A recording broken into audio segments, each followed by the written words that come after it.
Okay, so we're back here at EDC in Alton, chatting with Natalie, who's been a member here for how long? 3 years now. For 3 years. So Natalie came to see me as a therapist. Who was it who recommended you to come see me? One of the coaches. One of the coaches, yeah. Right, brilliant. So that was in July last year, July 2019, and you had a back problem. So yeah. What's your background prior to that? What do you do? So coming into CrossFit, I felt like I was fairly fit. I did triathlons, played a lot of tennis, quite a sporty background. Had an ACL injury in my early 20s, which didn't have surgery on it, but just sort of tried to manage it through doing a little bit of weights in the gym, but not much really. And then started CrossFit and found that my lower back was really sort of going into spasm, doing sort of deadlift movements, anything pulling off the ground.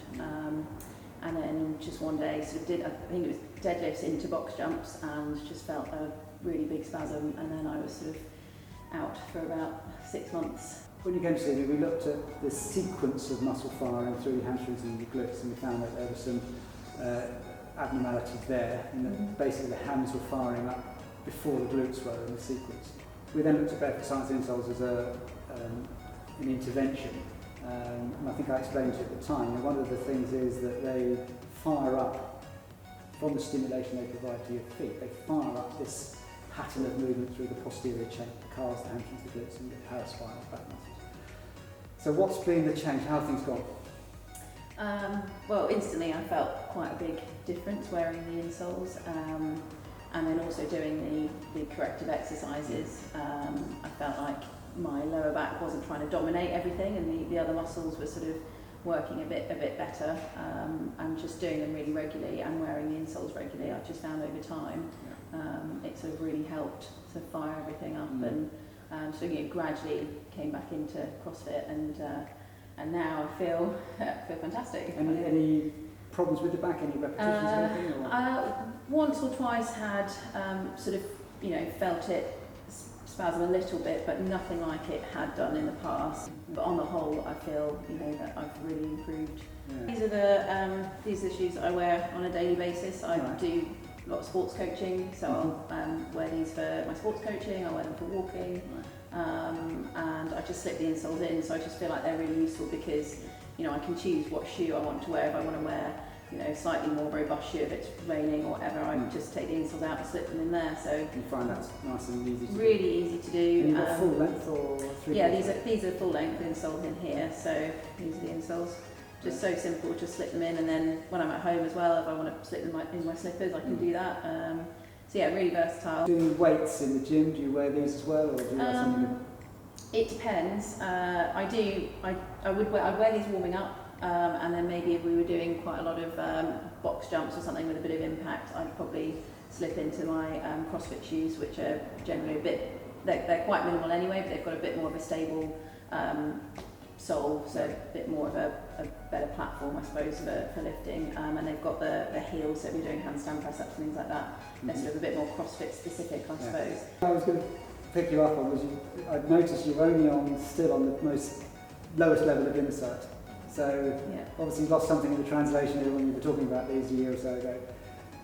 I'd like to see you progress up through those insoles because they've obviously helped you with the maintaining of your back problem and a little bit of muscle firing. But I think if you go steadily up through the levels, you'll start to get the performance gains, because this is one of the things about this. We're looking at helping with rehab safely from an injury, which thankfully has been really successful for you. We're looking at preventing re-injury. We're also looking at performance enhancement. And we know from studies that we've done and previous cases where there can be significant gains in performance in weights that you're lifting. So start going up through those levels. Yeah, I'm very happy to make it a performance gain.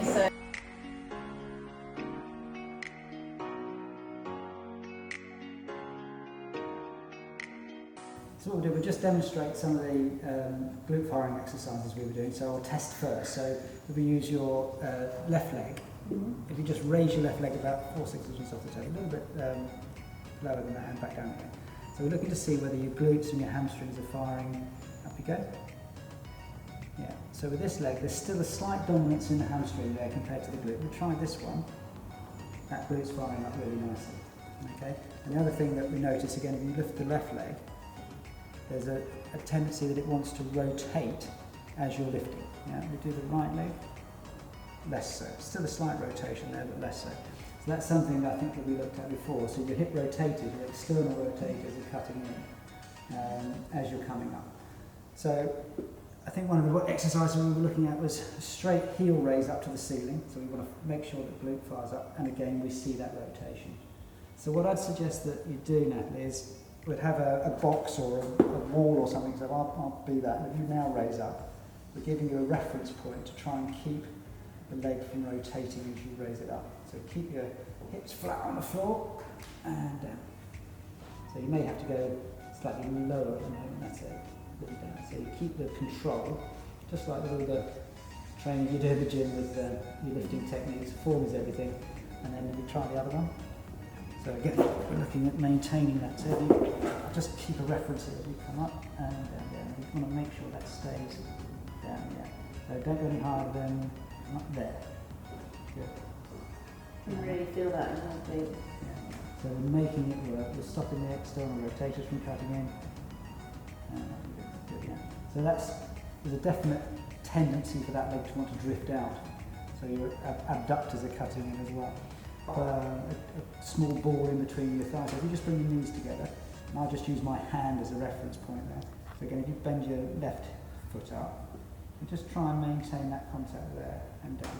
It doesn't need to go any higher than that. Start up and down. So it's just drifting through my hand a little bit, keeping contact. There you go.